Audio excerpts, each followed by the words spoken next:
मुत्तहदा अरब अमारात ने यमन में अपने इंसदादी दहशतगर्दी यूनिट्स खत्म करने का ऐलान कर दिया है। अमाराती वज़ारत दिफा ने कहा कि यमन में इंसदादी दहशतगर्दी यूनिट्स का मिशन रज़ाकाराना तौर पर ख़त्म किया गया। ये फैसला सऊदी अरब की इत्तेहादी फ़ौज की जानिब से यमनी बंदरगाह मुकल्ला पर मुबैना तौर पर हथियारों और दीगर फ़ौजी साजो सामान से लदे 2 बहरी जहाज़ों को निशाना बनाने के बाद पैदा होने वाली इस सूरत हाल में किया गया। सऊदी वज़ारत ख़ारिजा के मुताबिक ये जहाज़ मुत्तहदा अरब अमारात के फुजैरा बंदरगाह से बगैर इजाज़त मुकल्ला की बंदरगाह में दाखिल हुए थे। सऊदी अरब ने अरब अमारात से मुतालबा किया था कि वो 24 घंटे में यमन से अपनी अफवाज निकाल ले। अरब अमारात ने यमन से मुतालिक सऊदी इल्ज़ामात को मुस्तरद कर दिया। सऊदी इत्तेहादी फोर्सेस के यमन में हमले को मायूस कुन करार दिया था। इमाराती वज़ारत ख़ारिजा ने कहा था कि मुकल्ला बंदरगाह पर लंगर अंदाज होने वाले जहाज़ों पर कोई असलहा नहीं था। वो जहाज़ किसी यमनी ग्रुप के लिए नहीं बल्कि इमाराती फोर्सेस के लिए थे। सऊदी इत्तेहादी फ़ौज के हमले के बाद यमन ने मुत्तहदा अरब अमारात के साथ मुश्तरका दिफाई मुआहदा मनसूख कर दिया। सऊदी वज़ारत ख़ारिजा ने बहरी जहाज़ों पर हमले के बाद कहा था कि यमन में अरब अमारात की अलहदगी पसंद गिरोहों की हिमायत सऊदी अरब की कौमी सलामती के लिए बराह रास्त खतरा है और सऊदी कौमी सलामती को लाहक किसी भी खतरे को रेड लाइन समझा जाएगा। अरब मीडिया के मुताबिक यमन ने मुल्क में 90 रोज़ के लिए इमरजेंसी नाफिज कर दी है। सदारती काउंसिल के इलामी के मुताबिक यमन की फ़ज़ाई, बहरी और बर्री हदूद 72 घंटों के लिए बंद रहेंगी। वज़ीर आज़म शहबाज शरीफ की आज रहीम यार खान के शेख ज़ैद पैलेस में UAE के सदर शेख मोहम्मद बिन ज़ायद अल नहयान से मुलाकात हुई। वज़ीर आज़म ऑफिस के इलामी के मुताबिक मुलाकात में देरीना ताल्लुकात को स्ट्रेटेजिक और बाहमी फ़ायदे तक बढ़ाने के आज़म का इयादा किया गया। मुलाकात में 2 तरफ़ा ताल्लुकात के अलावा दीगर अहम उमूर पर तबादला ख्याल किया गया। इसी दौरान वज़ीर ख़ारजा इसहाक़ डार का सऊदी वज़ीर ख़ारजा शहज़ादा फैसल बिन फरहान से टेलीफोनिक रबता हुआ। इलामी के मुताबिक दोनों वज़रा ख़ारजा ने हालिया सूरत हाल पर तबादला ख्याल किया। ईरानी मीडिया के मुताबिक ईरान और मुत्तहदा अरब अमारात के वज़रा ख़ारजा में भी रबता हुआ है, जिसमें 2 तरफ़ा ताल्लुकात और इलाकाई सलामती के अमूर पर तबादला ख्याल किया गया। ईरानी वज़ीर ख़ारजा ने जोर दिया कि इलाकाई रियासत यमन के इत्तेहाद और इलाकाई सालमियत को बरकरार रखने के लिए काम करें। इमाराती वज़ीर ख़ारजा शेख अब्दुल्ला बिन ज़ायद ने भी यमन में अमन व इस्तेहकाम को बरकरार रखने की ज़रूरत पर जोर दिया। तुर्की में सिक्योरिटी फोर्सेस ने मुल्क गिर ऑपरेशन करके दाइश के 357 मुश्तबा अरकान को गिरफ्तार कर लिया है। तुर्क वज़ारत दाखिला के मुताबिक आज सुबह एक ही वक्त में 21 सूबों में ये ऑपरेशन किया गया। ईरान ने इंतबाह किया है कि अमेरिका के किसी भी मुमकिन हमले का शदीद रद्द-ए-अमल दिया जाएगा। ईरानी सदर मसूद पेज़ेश्कियान ने कहा है कि किसी भी जारहियत के खिलाफ ईरान का रद्द-ए-अमल बहुत सख्त होगा। अमरीकी सदर डोनाल्ड ट्रंप ने गुज़िश्ता रोज़ इस्राईली वज़ीर आज़म नेतन्याहू से मुलाकात के मौके पर कहा था कि वो ईरानी जौहरी प्रोग्राम दोबारा शुरू होने की सूरत में ईरान पर नए हमले की हिमायत करेंगे। बांग्लादेश की पहली खातून वज़ीर आज़म खालिदा ज़िया की नमाज जनाजा कल ढाका में पार्लियामेंट हाउस के सामने अदा की जाएगी। खालिदा ज़िया की तदफीन के मौके पर स्पीकर कौमी असम्बली अयाज सादिक पाकिस्तान की नुमाइंदगी करेंगे। खालिदा ज़िया के इंतकाल पर बांग्लादेश में 3 रोज़ा सोग का ऐलान किया जा चुका है। खालिदा ज़िया की उम्र 80 बरस थी। वो कई अमराज में मुब्तला होने के बाद ढाका के अस्पताल में ज़ेरे इलाज थी। 50वीं chief of the army staff polo and tent pegging championship Jinnah polo fields Lahore में इख्तिताम पजीर हुई। Field marshal chief of defence forces Syed Asim Munir इख्तितामी तकरीब के मेहमान खुसूसी थे। चैंपियनशिप में 8 टीमों ने हिस्सा लिया। पेशावर कोर पहले और गुजरावाला कोर दूसरे नंबर पर रही। 50वीं चीफ ऑफ आर्मी स्टाफ पोलो और टेंट पैगिंग चैंपियनशिप का जिला पोलो फील्ड लाहौर में इख्तिताम हुआ। Field marshal chief of army staff और chief of defence forces Syed Asim Munir इख्तितामी तकरीब के मेहमान खुसूसी थे। फील्ड मार्शल आसिम मुनीर का कोर कमांडर लाहौर और चेयरमैन पाकिस्तान पोलो फेडरेशन ने इस्तकबाल किया। पोलो टेंट पैगिंग के मुकाबले देखने के लिए शायकीन की बड़ी तादाद मौजूद थी। ISPR के मुताबिक चैंपियनशिप पाकिस्तान आर्मी की स्पोर्ट्समैनशिप और डिसिप्लिन की आला रिवायत की अक्कास है। चैंपियनशिप में 8 टीमों ने हिस्सा लिया। पेशावर कोर ने पहली और गुजरावाला कोर ने दूसरी पोजीशन हासिल की। वज़ीर दाखिला मोहसिन नकवी और चीफ सेक्रेटरी पंजाब भी इख्तितामी तकरीब में शरीक हुए। फील्ड मार्शल आसिम मुनीर ने चैंपियनशिप के इख्तिताम पर फातेह खिलाड़ी और इवेंट में हिस्सा लेने वाले दीगर खिलाड़ियों को इनामात तकसीम किए। कराची में सिटी कोर्ट के सामने एम ए जिन्ना रोड पर वकला के एहतजाज के बायस एम ए जिन्ना रोड और अतराफ की सड़कों पर ट्रैफिक की रवानी मुतासर हुई। कराची बार एसोसिएशन के सदर आमिर नवाज बड़ाइश ने कहा कि पुलिस ने कुछ वकला पर मुकदमा दर्ज किया है। पुलिस को वकला की FIR भी दर्ज करनी चाहिए। अगर वकीलों की FIR दर्ज न की गई तो एहतजाज का दायरा बढ़ाया जाएगा।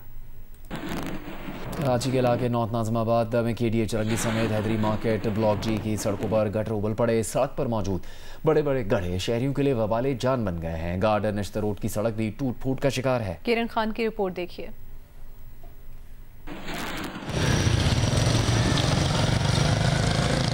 जिला बस्ती के इलाके नॉर्थ नाज़िमाबाद KDA चौरंगी की सड़क पर गुज़िश्ता 1 माह से सड़क के एक बड़े हिस्से पर गटर का पानी जमा है। जबकि इसी सड़क पर बड़ा गड्ढा भी मौजूद है। इस सूरत हाल के बाइस ट्रैफिक की रवानी जहां मुतासिर होती है, वहीं हादसे का खदशा भी रहता है। शहरियों का कहना है कि सीवरेज की पाइपलाइंस तो कई दिनों से सड़क पर मौजूद हैं, लेकिन इस सड़क को बेहतर करने के लिए कोई काम होता नजर नहीं आता। नॉर्थ माजबाद का F ब्लॉक है, यहाँ से हमारा निकलना मुश्किल हो जाता है। हम खवातीन हैं, ग्रोसरी करने आते हैं, इतनी दूर दूर आते हैं, वो करते हैं, लेकिन यहाँ डर लगता है मुझे चलते हुए। जिस रोड से जाएं आपको धक्के ही खा जाएंगे, आपकी सेहत वैसे ही तबाह हो जाएगी। इतने धक्के लगते हैं और इतने गड्ढे बने हुए हैं ना, गाड़ी हो चाहे पैदल हो या कोई भी हो, चाहे रिक्शा हो, उसके लिए फुल प्रॉब्लम है। इसी तरह नॉर्थ नाजिमाबाद का इलाका हैदरी मार्केट ब्लॉक G भी है, जहां सड़क का एक ट्रैक खुदाई की वजह से 1 माह से नाकाबिले इस्तेमाल है। दूसरे ट्रैक पर गटर का पानी जमा है, जबकि सड़क इंतहाई खस्ताहाली का शिकार है। नाले की बाउंड्रीज ना होना किसी भी संगीन हादसे का सबब बन सकती है। हैदरी में सर्वे कर लें, ब्लॉक H में चले जाए, मतलब हर जगह ही गटर उबल रहे हैं, रोड तोड़े में पता ही नहीं है, पुरसान हाल नहीं है। गाड़ी चलना तो दूर की बात, आप पैदल भी सफ़र नहीं कर सकते। ठीक है, लोग ये सामने अगर आप गटर दिखा सकें ना, मेन हॉल, ठीक है, ये इतना ज़्यादा ख़तरनाक है, इसमें पिछले दिनों में ख़वातीन गिर चुकी हैं, यहाँ पे खातून सॉरी, ठीक है, और ये पूरा भी मेन हॉल खुला हुआ है। बात यहीं पर ख़त्म नहीं हुई। कराची के इलाके गार्डन निस्टर रोड की सूरत हाल भी कुछ मुख्तलिफ नहीं है, जहां सड़क भी टूट फूट का शिकार है। ऊपर से इस पर जमा गटर के पानी ने रही सही कसर पूरी कर दी है। शहरियों ने मेयर कराची, टाउन इंतजामिया समेत सिंध हुकूमत से शहर की सड़कों की बेहतरी के लिए फौरी इक़दाम का मुतालबा किया है। कैमरामैन अल्ताफ हुसैन के साथ किरण खान, जियो न्यूज़, कराची। मुल्क के मुख्तलिफ हिस्सों में बर्फबारी और बारिशों का सिलसिला जारी है। बर्फबारी से सयाहती मुकाम मजीद खूबसूरत हो गए हैं, जबकि सर्दी की शिद्दत में इजाफा हो गया है। वादी नीलम में तेज और हल्की बर्फबारी का सिलसिला वक्फे वक्फे से जारी है। जागरा, अपर नीलम, शारदा, अड़ंकेल, ग्रेस, ताउबट समेत वादी नीलम के बालाई इलाकों में बर्फबारी से सर्दी की शिद्दत बढ़ गई है, जबकि मरकजी शाहरा नीलम समेत राब्ता सड़कों पर फिसलन में भी इजाफा हो गया है। गिलगित बल्तिस्तान में चल्लास, बाबूसर टॉप, नानगा पर्वत और बटोगाम टॉप पर भी बर्फबारी का सिलसिला जारी है। जनूबी और शुमाली वजीरिस्तान के बालाई इलाकों में भी बर्फबारी और बारिश से मौसम सर्द हो गया। चमन, हब, विंदर, पशीन, जियारत, मुस्लिम बाग समेत बलूचिस्तान के मुख्तलिफ इलाकों में बारिश का सिलसिला वक्फे वक्फे से जारी है। कोयटा, गवादर, जीवनी में बारिश से नदी नालों में तोगयानी और नशेबी इलाके ज़ेर-ए-आब आ गए। वफाकी वज़ीर तारिक फजल चौधरी ने कहा है कि 12 जनवरी को कौमी असम्बली का इजलास है। तहरीक इंसाफ मुज़ाकरात के लिए संजीदा तजावीज़ लेकर स्पीकर असम्बली के दफ्तर आ जाए। प्रोग्राम कैपिटल टॉक में वफाकी वज़ीर की मुज़ाकरात की दावत पर PTI रहनुमा मीना खान आफरीदी ने कहा, पार्टी के बानी ने महमूद खान अचकज़ई और अल्लामा राजा नासिर अब्बास को मैंडेट दिया है। हुकूमत संजीदा है तो उनसे मुज़ाकरात करे। PTI स्ट्रीट मूवमेंट भी साथ लेकर चलेगी। 12 जनवरी को कौमी असम्बली का इजलास हो रहा है। आप अपनी मुज़ाकरात के हवाले से एक संजीदा तजावीज़ मुरतब कर लें।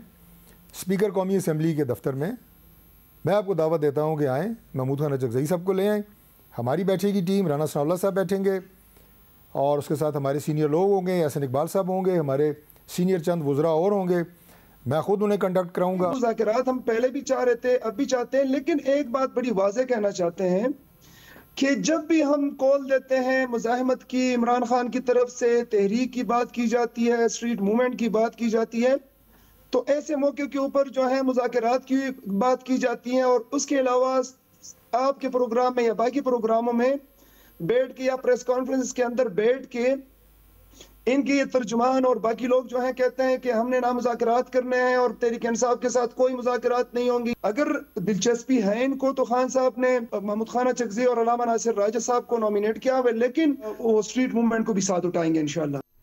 ईरानी दारुल हुकूमत तेहरान में पाकिस्तान के सफ़ीर मुदस्सिर टीपू ने कहा है कि नौशहरा के रिहायशी 2 शहरियों की मय्यतें तफ्तान बॉर्डर के जरिए पाकिस्तान मुंतकिल कर दी गई हैं। दोनों पाकिस्तानी शहरी अरमानुल्लाह और एहतशाम इंसानी स्मगलर्स की लालच का शिकार हुए थे। ये दोनों शहरी ईरान तुर्क सरहद के करीब शदीद मौसमी हालात में जान की बाजी हार गए थे। सफ़ीर मुदस्सिर टीपू ने पाकिस्तानी नौजवानों से अपील की है कि इंसानी स्मगलरों के झांसे में न आए। उन्होंने मय्यतों की नौशहरा मुंतकिली के फौरी इंतजाम पर हुकूमत बलूचिस्तान का शुक्रिया अदा किया। खैबर पख्तूनख्वा में मुस्लिम लीग नून की रुकन असम्बली सोबिया शाहिद का कहना है कि उन्हें बताया गया कि स्पीकर ने उनकी कमेटी रुकनीत ख़त्म कर दी है। उनकी रुकनीत टेरियन वाइट के हक में करारदाद जमा करवाने पर ख़त्म की गई है। सोबिया शाहिद ने कहा कि उन्होंने बानी PTI की बेटी के लिए हक की आवाज़ बुलंद की थी। खैबर पख्तूनख्वा में सुराग रसा कुत्तों ने VIPs की सिक्योरिटी के लिए 1185 मौके पर खिदमत अंजाम दी। K9 यूनिट के इन कुत्तों की मदद से 64 सब machine guns, 2 light machine guns और 13 रिपीटर राइफल्स पकड़ना मुमकिन हुआ। सालाना कारकर्दगी रिपोर्ट के मुताबिक KP पुलिस के इस यूनिट ने 202 पिस्तौल, 4 रॉकेट लॉन्चर्स और 7 हैंड ग्रेनेड्स की भी निशानदेही की। इसके अलावा IEDs और मुश्तबा मवाद की बरवक्त निशानदेही में भी सुराग रसा कुत्तों ने अहम किरदार अदा किया। मेयर कराची मुर्तज़ा वहाब ने FIA को ख़त लिखकर कहा कि कॉटन एक्सचेंज बिल्डिंग को गैर कानूनी सील करने से कानूनी कारोबार से मुंसलिक अफराद पर मनफी असरात मुरतब हो रहे हैं। बिल्डिंग सील करने से पहले FIA को रिकॉर्ड चेक करना चाहिए था। मतरूका वक्फ बोर्ड का बिल्डिंग पर दावा हक़ाइक़ और कानून के मुताबिक नहीं है। अमीर जमात इस्लामी हाफिज़ नईमुर रहमान ने कहा है कि पंजाब के नए बल्दियाती एक्ट के खिलाफ 15 जनवरी को अवामी रेफरेंडम में जाएंगे। ये अवाम दुश्मन काला कानून है। मंसूरा लाहौर में प्रेस कॉन्फ्रेंस करते हुए हाफिज़ नईमुर रहमान ने कहा कि नए कानून के तहत जिस तरह UC चेयरमैन और वाइस चेयरमैन को मुंतखब किया जाएगा वो एक मजाक होगा। मुंतखब होने के 1 माह के अंदर इसे किसी पार्टी को ज्वाइन करना होगा।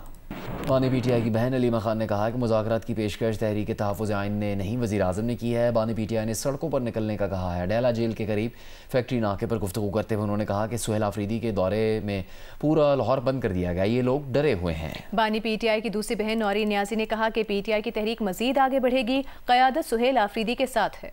PNSC का कंट्रोल NLC को देने का उसूली फैसला कर लिया गया है। वज़ीर आज़म ऑफिस की दस्तावेज़ के मुताबिक PNSC के 30% शेयर्स और मैनेजमेंट कंट्रोल NLC को दिया जाएगा। जियो न्यूज़ को हासिल दस्तावेज़ के मुताबिक DG NLC को 31 दिसंबर तक PNSC के लिए 5 साला मंसूबा पेश करने की हिदायत की गई है। पाकिस्तान के star fast bowler Shaheen Afridi unfit होने के सबब ऑस्ट्रेलिया के बिग बैश T20 लीग अधूरी छोड़कर वतन वापस आ रहे हैं। पाकिस्तान क्रिकेट टीम के फास्ट बॉलर शाहीन शाह आफरीदी गुज़िश्ता दिनों ब्रिस्बेन में एडिलेड स्ट्राइकर के खिलाफ मैच के दौरान घुटने की इंजरी का शिकार हुए, जिसकी वजह से वो सिर्फ 3 ही ओवर करा सके थे और 14वें ओवर के बाद मैदान से बाहर चले गए थे। शाहीन शाह आफरीदी ने सोशल मीडिया पर बताया कि उनकी इंजरी को देखते हुए पाकिस्तान क्रिकेट बोर्ड ने उन्हें फौरी तौर पर वतन वापस आने की हिदायत की है, जहाँ वो अपना रिहैब मुकम्मल करेंगे। शाहीन शाह आफरीदी ने बिग बैश लीग में अपनी टीम और फैंस का शुक्रिया अदा करते हुए कहा कि वो इन्हें जल्द मैदान में वापस देखेंगे। पाकिस्तान फुटबॉल फेडरेशन के मामलात एक बार फिर पेचीदगियों का शिकार होने लगे हैं। फीफा ने कांग्रेस के हवाले से होने वाले मामलात को बड़ी बारीक बीनी से देखा है। पाकिस्तान फुटबॉल फेडरेशन की कांग्रेस के इजलास के मुलतवी होने के बाद पाकिस्तान फुटबॉल फेडरेशन के मामलात एक बार फिर पेचीदगियों का शिकार होने लगे हैं। ज़राए का कहना है कि PFF में ग्रुपबंदी की वजह से तहफ़्फ़ुज़ात और ख़दशात का इजहार किया जाने लगा है। सिंध और पंजाब के अरकान की दरख्वास्त पर 2 रोज़ कबल कांग्रेस का इजलास मुलतवी करना पड़ा। ज़राए का कहना है कि एक मखसूस ग्रुप के अरकान ने कांग्रेस के इजलास में शिरकत नहीं की, जिसकी वजह से शुकूक और शुबहात पैदा हो गए। कांग्रेस का इजलास न होने की वजह से एग्जीक्यूटिव कमेटी में KPK की नुमाइंदगी का मामला भी लटक गया। PFF के मई में इंतखाबात मुकम्मल हुए थे। KPK मेंबरान का इंतखाब नहीं हो सका था। कांग्रेस के इजलास में 11 अरकान मौजूद थे। इजलास में फीफा के नुमाइंदे ने वर्चुअल शिरकत की। इस बात पर तशवीश का इजहार किया जा रहा है कि मामलात में इसी तरह रस्साकशी जारी रही तो एक बार फिर पाकिस्तान के खिलाफ कार्रवाई अमल में लाई जा सकती है, क्योंकि फीफा ने कांग्रेस के हवाले से मामलात को बड़ी बारीक बीनी से देखा है।